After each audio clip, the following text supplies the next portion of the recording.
This is a kind of request we receive quite often. Folks want to see me finish up something, and you know that's something I really never do.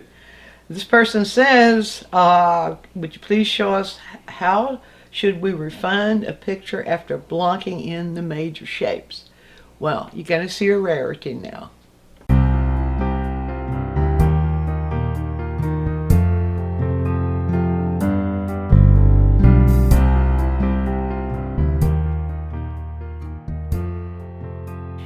The process of painting really needs to be from general to specific, rather than drawing in all the little details on your canvas and then starting by filling in little details as you go. That's kind of patchwork and a little bit dangerous for trying to get a picture that's going to be a painting that's going to be unified. So for that reason, the schools teach, and I found it to be a really sound way of working, to build the painting from bottom up gradually. Lay in the large shapes first and lay them in according to value areas, and then refine them. That's what the word we use, is refine. Some people like to say how to finish a painting. Well, I've chosen the simplest subject I could find, which was a bale of hay, and I've done just a very rough block in for you. Block in meaning I'm just placing the shapes according to the values and the colors that I see them in, very generally, without showing any textures or what you might call details and that sort of thing. So I'm not going to finish this whole thing. Even for this, it would take a long time to do a complete finished painting of this bale of hay. But I want to show you a way of thinking about this. What do you do once you get the colors and the values blocked in? Then what do? I can show you my process. Yours might not be quite in the same sequence as I go, but let me show you how I think about it when I begin to pull the thing together. So in this particular thing, one thing that we want to be careful about in our paintings is that we don't have too many sharp edges. Now this seems like a sharp edge here, but really if we show that edge too sharp, such as the block-in shows here, then it's going to look cut out and pasted on. So one of the first things I will do in somewhere along the refinement area, but since I'm picking up here, I will get those edges softened. And I'll just go in there with a relatively soft brush with no paint on it, and I will just touch those edges and slightly blend without disturbing the paint on either side. Just slightly blend. I'm just using the corner of the brush here. I want those edges slightly blended into the sky. Now, I don't want to leave evidence behind, so if I happen to leave an echo of that brush stroke, that's what I mean. We watch that. There was a word for this that started being used back in the 15th century called sfumata. Leonardo and Caravaggio and those guys used it an awful lot, showing atmosphere. They say that blending the edges of images creates that feeling of atmosphere around the images. And so that's sort of what we're doing here, and just give that a very slight blend right here. So, and I can catch those others, as I'm mainly looking for the outline type edges. Now, then I begin to gradually find areas where I can begin to put in the things that identify what this is. And that's what I think of as refinement. So one thing is in the distance here. I might pick up just a little bit, and I'm using a fan brush for this. We have a quick tip on using the fan brush. A lot of people use the fan brush for its shape. You know, make these fan-shaped trees and so on. I don't have any patience with that. But it does make a wonderful tool for getting textures. And so I will show maybe a little bit of texture for that distance. Just push a little bit of that same color on the brush and kind of push those, what would be the grassy areas, kind of push it up into what would be the sky area. And because it's in the distance, we don't see much. Textures disappear as they go in the distance, and so we don't see much there. And I'll do the same thing over here. Now notice that this is sort of coming downhill, so I'll push this one just a little bit further. I'm not going to use the whole shape of the brush. Let's do something like that. That gives it a little, even more so than the photograph shows. I might put just a little bit more of paint right here. Kind of get I could use that. Actually, I could use this brush for doing that too. So now, I'm just addressing edges now, and working from what would in the painting be the distance to the foreground. So the next thing I'll do then is to wipe that brush off really, really good. Well, I've still got that fan brush. Let's see what it can do for me. So I'll come into this cast shadow right here and hit that wet paint and kind of push it up into that paint behind it to show that those grasses in shadow. And so we don't have that cast shadow on this side. Now I do see an opportunity here to begin to do some refinement. Right in here, I need to get a little bit stronger value contrast between these frontal grasses. So I'll just move into a darker value. That's not quite dark enough, so I'll just move over here. Move into just a slightly darker value and show you how we can do that sort of thing. How that is almost right. Almost. We don't want, this is not as dark as we think. And so I'll just sort of hit that with the end of the brush and kind of push it up into here like that. And push it up a little bit. See, now just by hitting it with the end of the brush, just with a little bit of paint on it, the brush itself, the bristles of the brush can move up into the wet paint behind it and give it that texture that will cause us to read it as grass. We can do a similar thing right here, where over this lighter area there where the sun is shining, we can push that, and we can also do it right here. And this, it will really read as the textures of grass when we do it. Now, as I move here, I need to move that into the lighter color, so I'll just wipe the brush off without rinsing it. I don't want to get it wet, but I could, if I needed to wash it, I could, and then dry it really good. And now I'm going to reach into the lighter. So you see what I'm doing here is I'm simply adding textures. That's all. Not thinking in terms of grass. If I think in terms of grass, I'll not know what to do. But if I'm thinking, what am I seeing? I'm seeing a texture, or very sharp textures, many sharp textures that are moving up like that, light over dark. So if I described myself light over dark, I can do that. Let's use let's use the fan brush for that. Light over dark, there we go, right there. And then I can do the same thing right here, and that can give me that feeling of texture there. I will move back and forth. As I said before, I'm not going to try to finish this whole area, but I want to do just enough to show you a way of thinking about it. So I like to look at this very generally, look at this area very generally. What do I see going on in here? I see a gradation. If I squint, I see a gradation of light, where the light is hitting it there, falling into dark, which is shadow there. And I'm seeing this shadow, this part being reflected light, is reflecting the color of the sky there.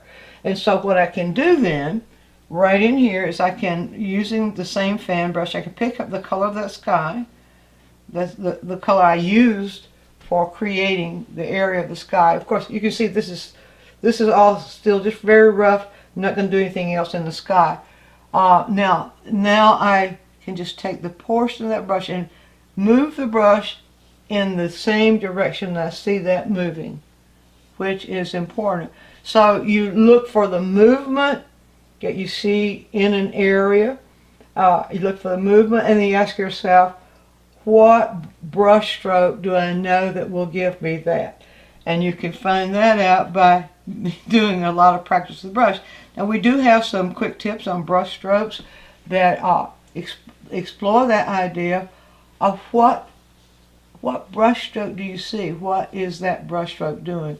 So now just doing that. And what I'm trying to do is to allow the brush to move in that direction so that I can create the movement of this reflective color, the sky color reflecting over the shadow as I see it there.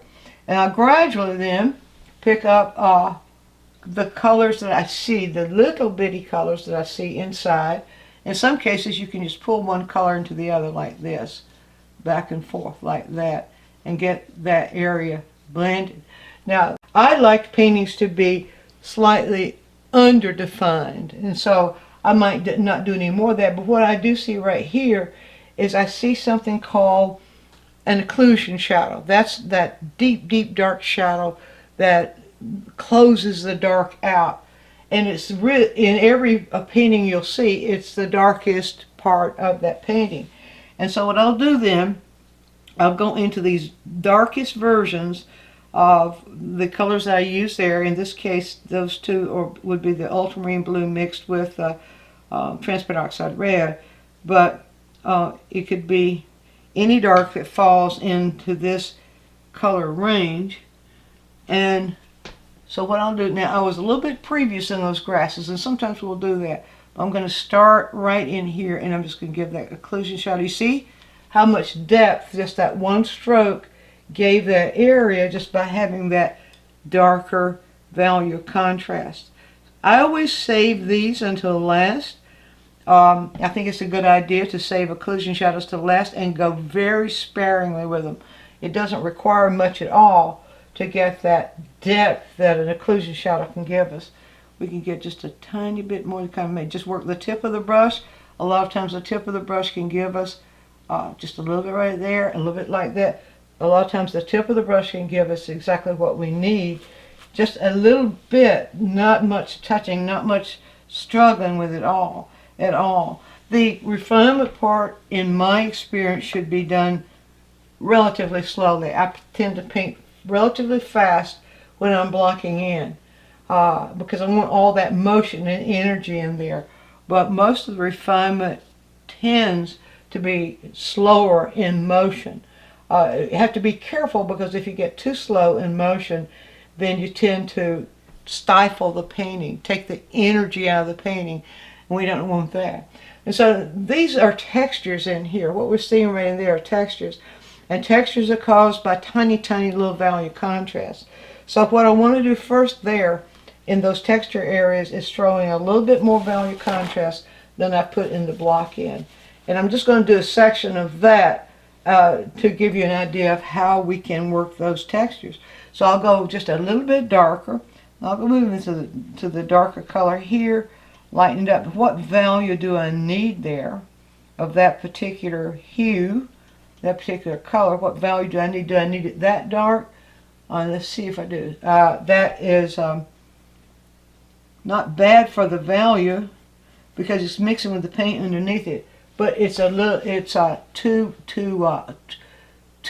a little too much towards red orange. So let's try that. Now I see that moving. I see a movement in there. If I squint my eyes, it feels like a little bit of maybe a C shape.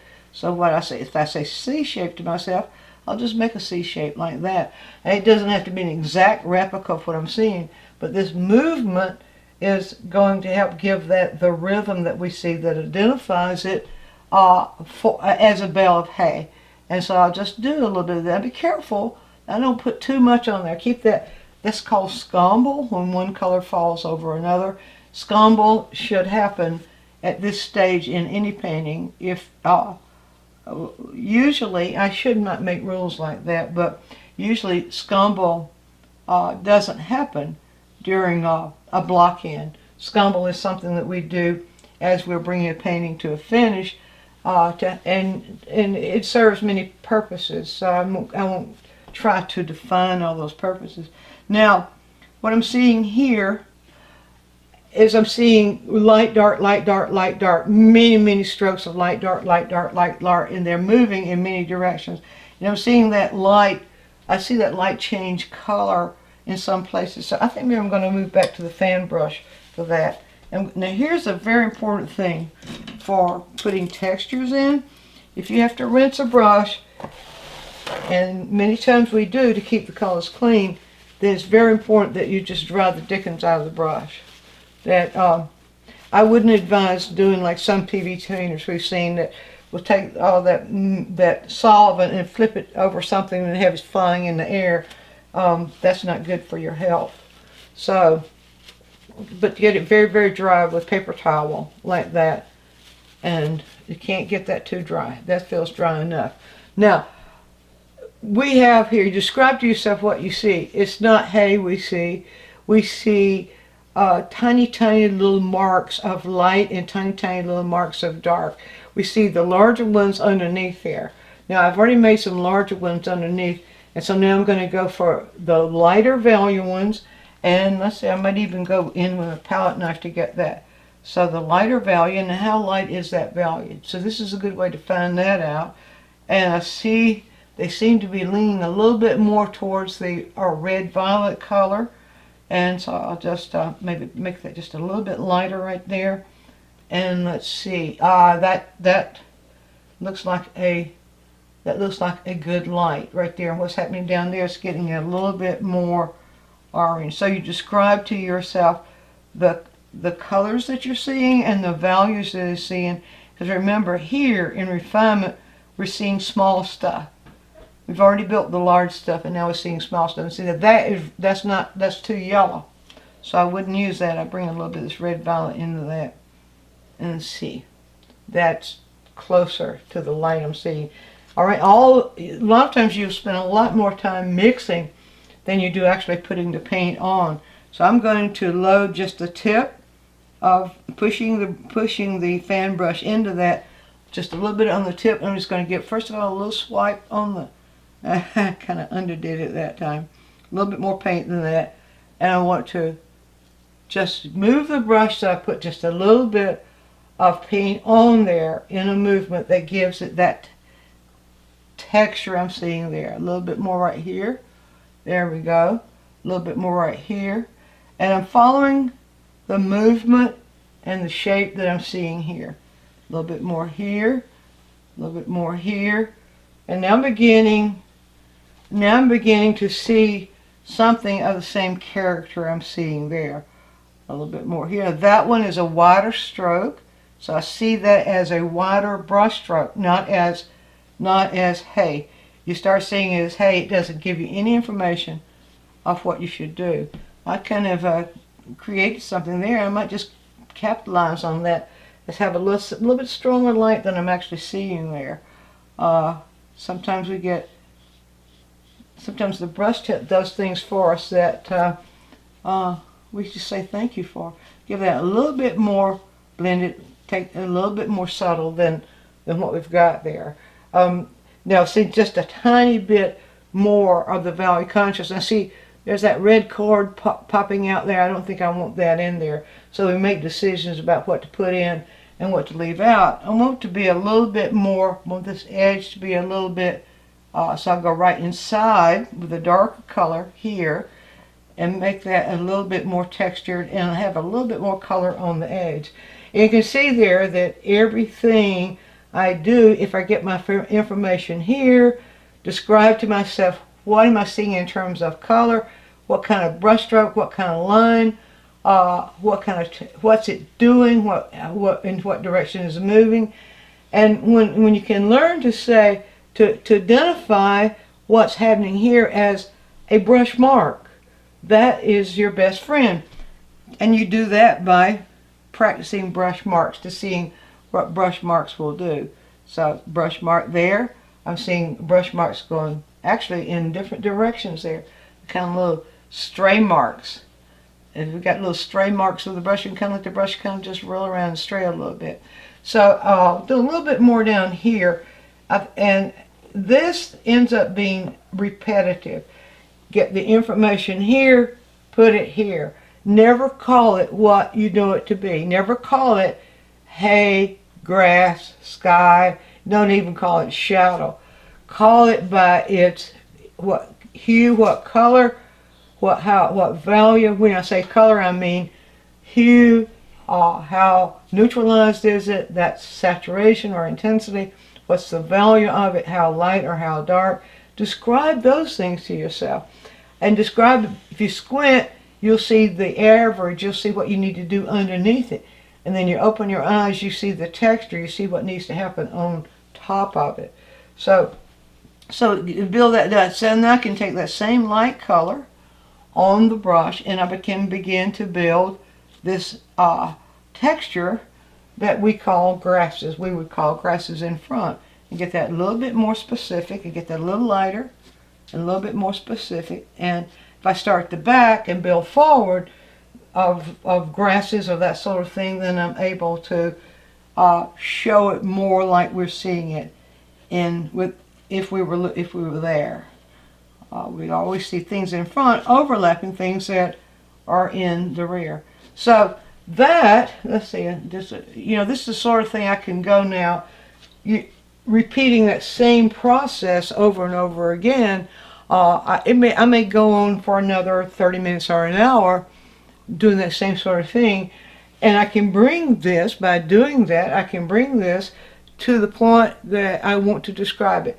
As people would say, as realistic, super realistic, photorealistic. I don't care about things being photorealistic. I like them to be more suggested, but some people like to make their work more photorealistic.